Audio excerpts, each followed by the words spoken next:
Et si Tchernobyl nous avait trompés? 26 avril 1986, l'un des réacteurs de Tchernobyl explose. Этот фильм снимался с 28 мая по 26 июня и в начале сентября. На мой взгляд, это не авария, это катастрофа. Dans les jours qui suivent, pour éviter les radiations, plus de 100 000 personnes sont évacuées. Dans cette zone abandonnée gigantesque, la nature va petit à petit reprendre ses droits. From what I've read, there's been a significant bounce back in terms of biodiversity and habitat. Mais est-ce que quand l'humain s'en va, la nature reprend toujours automatiquement ses droits?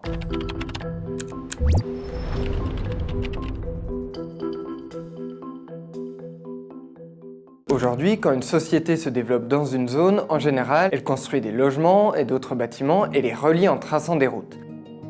Elle peut aussi exploiter les ressources pour répondre à ses besoins ou alimenter les revenus de tout ou partie de la population, et tout ça, dans de nombreux cas, ça met sous pression des forêts, des rivières ou d'autres paysages naturels et leurs habitants. Depuis 1970, dans le même temps où la population mondiale doublait, un indice montre que de nombreuses populations d'animaux ont décliné de 73% en moyenne. D'où la naissance d'une hypothèse inverse. Pour protéger les merveilles naturelles, il suffirait que la population humaine diminue fortement dans de nombreuses zones. I've read it here and there in various places. I wondered, well, is that really true? Jusqu'ici, cette hypothèse, elle s'appuie notamment sur l'exemple de Tchernobyl. Juste avant, j'en profite pour vous rappeler que pour ne rien rater de nos vidéos, vous pouvez vous abonner à la chaîne de Brut. Это Припять. Через 16 лет после основания города все 45 тысяч жителей были вынуждены покинуть его. Reprenons rapidement. Avant l'accident, autour de la centrale soviétique, on trouve 2 villes et plus de 100 villages et fermes. La zone est habitée par plus de 100 000 personnes. Après la catastrophe, les humains doivent évacuer. Sur place, plusieurs animaux sont fortement affectés par des rayonnements qui provoquent des dommages génétiques et des mutations. Des débats existent d'ailleurs encore aujourd'hui sur l'impact persistant des radiations, car on trouve un grand nombre d'oiseaux stériles ou présentant des tumeurs dans les zones les plus irradiées selon ce scientifique. Mais dans cette vaste zone d'exclusion aujourd'hui à cheval entre l'Ukraine et la Biélorussie, plusieurs autres scientifiques notent une autre dynamique. И вот ты смотришь, как сейчас вот эти искусственные элементы, созданные человеком, они переходят в естественное состояние, либо они как-то там трансформируются, как их используют животные, как их там заселяют растения. Suite au départ de la très grande majorité des humains, des recensements montrent que les populations de sangliers, d'élands ou de chevreuils prospèrent largement. Ce serait aussi le cas des loups qui seraient devenus 7 fois plus abondants que dans des réserves naturelles voisines. Certains chercheurs l'expliquent par la chasse devenue beaucoup plus faible. Это новый баланс, то есть с одной стороны загрязнение, с другой стороны там нет хозяйственной деятельности человека, не ведется там лесхозяйственная деятельность. Люди постоянно не живут, то есть чтобы там был такой постоянный там трафик движения или еще чего-то.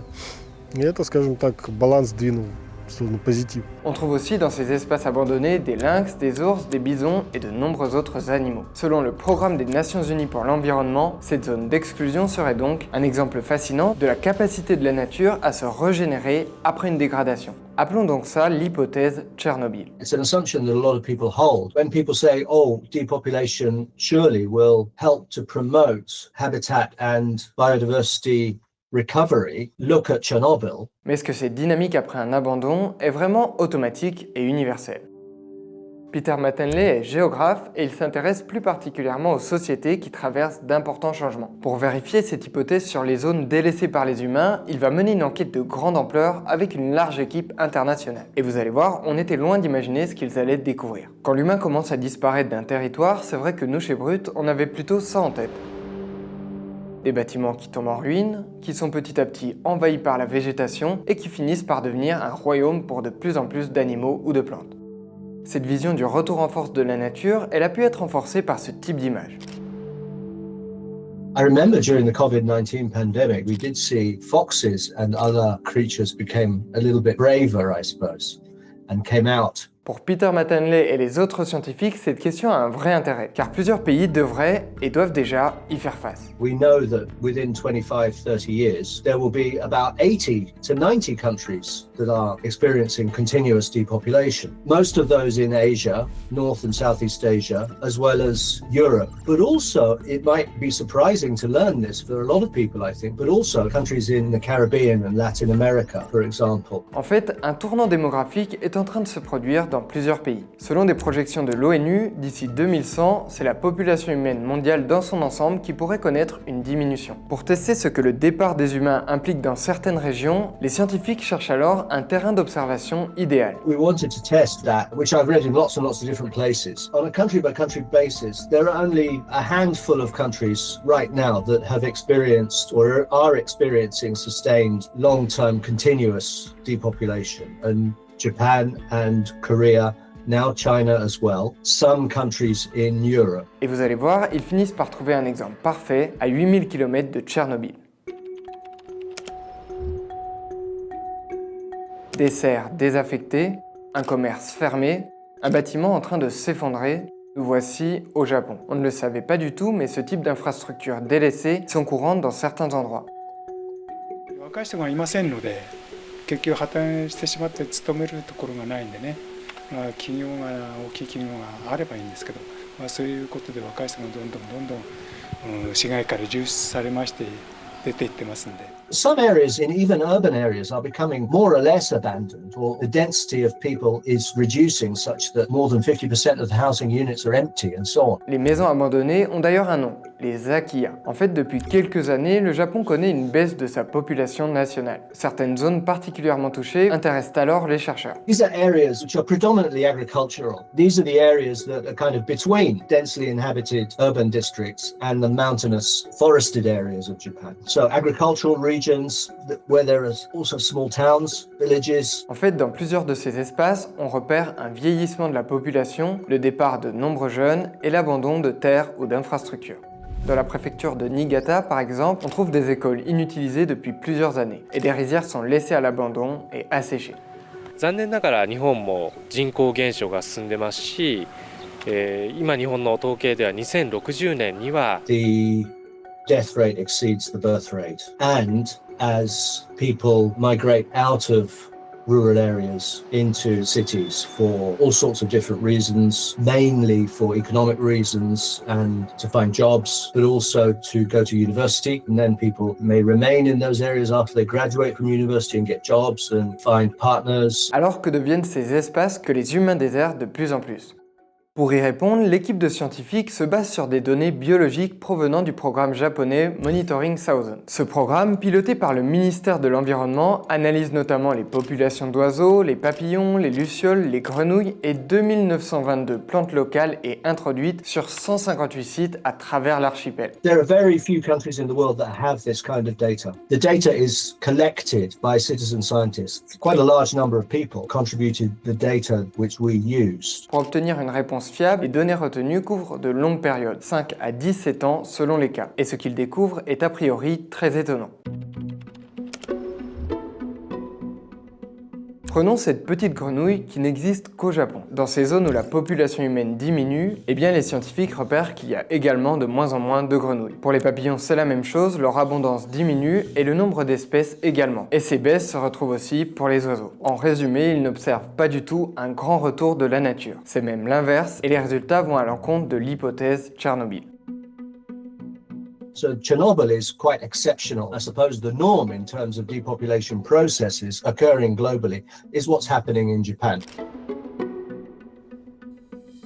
Alors pourquoi? Déjà, la situation est assez différente de ce qu'il s'est passé à Tchernobyl. Maybe recovery has occurred there, but the depopulation process was a very different process. And actually, in terms of depopulation processes that are occurring globally, is rather the exception rather than the norm. With Chernobyl, there was a sudden total withdrawal of the human population. So more or less from one day to the next, you went from a human presence to almost zero human presence. Whereas in Japan, the depopulation that is occurring there in agricultural regions is taking place on a gradual person-by-person basis.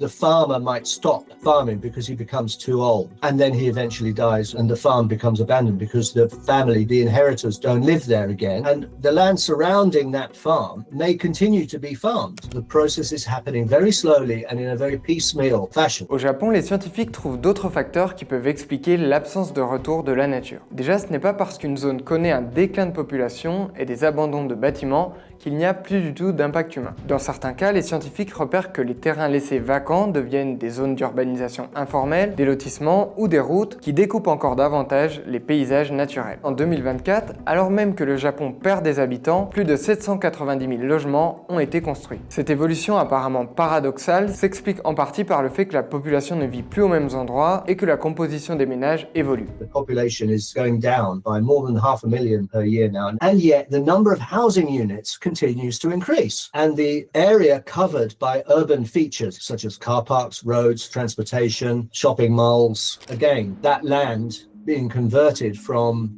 proxy wetland, wet rice farmland, managed by humans, even sometimes very sustainable manner, just becomes urbanized. Even as the density of population is reducing and the quantity, the number of people is reducing. To me, it's counterintuitive, but at the same time, you can sort of understand why and how it's happening. Les scientifiques identifient une autre raison à l'absence de rebond de la nature. Plongeons dans la région de Tohoku. Les alentours de ce bâtiment seraient riches en biodiversité grâce à certaines pratiques humaines traditionnelles. Par exemple, les rizières, les prairies et les bosquets gérés par l'humain permettent à des oiseaux, des amphibiens et des insectes de trouver un refuge.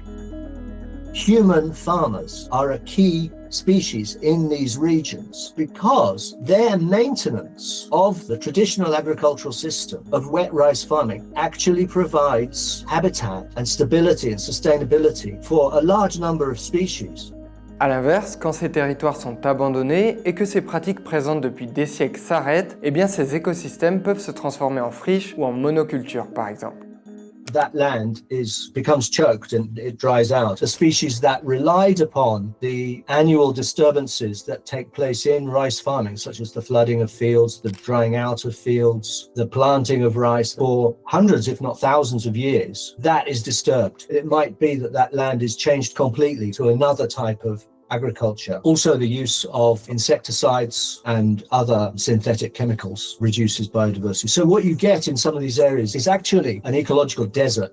Sur certaines photos de ces zones en voie d'abandon, on peut quand même voir de la végétation revenir. Et en effet, les scientifiques constatent un regain de certaines plantes. Mais ils remarquent que ce sont généralement des plantes introduites d'autres pays et avec peu de variétés différentes. It's very hard for vegetation, for a recovery or the type of recovery that you might want to take place on that land. It might get choked by invasive grasses. Dans l'étude, les espèces sauvages déclinent également dans les zones où la population humaine augmente. Finalement, seules les zones où la population est stable présentent une richesse et une abondance d'espèces relativement stables.